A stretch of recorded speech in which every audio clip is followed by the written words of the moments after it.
شخصیت اور شاعری، اور پھر اپنے عہد پر اور اپنے عہد کے بعد اس کا اثر اتنا زیادہ ہے کہ جتنی زیادہ ان پر گفتگو کی جائے وہ کم رہتی ہے۔ بہرحال یہ ضرورت اس بات کی ہے کہ خسرو پر ایک الگ پورا ایک سیمینار ہو جس میں ان کے ہر پہلو پر بات کی جاتی ہے۔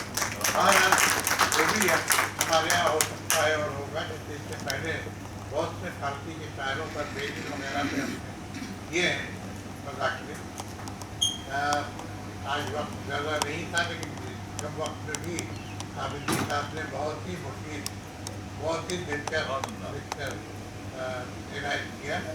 میں آپ سب کا بہت شکر گزار ہوں، اور مجھے امید ہے کہ یہ سلسلہ ہمارے یہاں لیکچر کا جاری رہے گا، باوجود اس کے کہ آج کل پابندیاں ہیں اور بہت ساری گورنمنٹ کی طرف سے بھی اور لوگوں نے خود اپنے اوپر عائد کر رکھی ہے، لیکن پھر بھی غالب انسٹیٹیوٹ کی علمی سرگرمیاں اپنی جگہ پر جاری ہیں، اور میں ادریس صاحب کو اور اپنے سب ساتھیوں کو بہت مبارکباد دیتا ہوں کہ غالب انسٹیٹیوٹ میں کسی قسم کی پیرنیشن نہیں پیدا ہوئی۔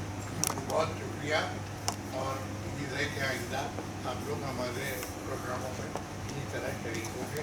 میں ڈاکٹر عابدی صاحب کا خاص طور سے شکریہ ادا کرتا ہوں، اور انجمن ترقی اردو دہلی شاخ کا بھی، اس لیے کہ دہلی شاخ کی سرگرمیاں ویسے تو پہلے سے موجود ہیں، لیکن ان کو جاری رکھنا اور ان کو معنی آور بنانا یہ بہت بڑا کام ہے، اور اس کے لیے میں مسعود فاروقی صاحب کا اور ان کے سب ساتھیوں کا بہت شکر گزار ہوں۔ بہت شکریہ۔ بہت شکریہ پروفیسر صدیق-ور-رحمان کدوائے صاحب، سیکریٹری غالب انسٹیٹیوٹ۔ میں انجمن ترقی اردو دلی شاخ غالب انسٹیٹیوٹ نئی دہلی کی جانب سے خصوصاً خواجہ صاحب کا بہت شکر گزار ہوں کہ ان کو اطلاع بھی نہیں ہو پائی تھی اور آپ تشریف لائے، بےحد ممنون و مشکور ہوں آپ کا۔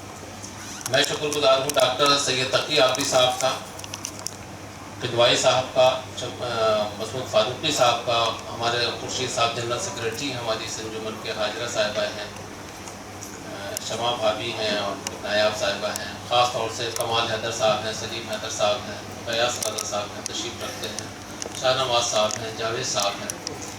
نیز میں تمام حضرات کا بہت شکر گزار ہوں، اور اب آپ سے ایک درخواست ہے کہ آپ یہاں اس پروگرام یہ ختم ہوتا ہے، اور آپ سے درخواست ہے کہ آپ ظہرانہ نوش فرمائیں۔ آپ تشریف لائیں، لطف فرمائیں۔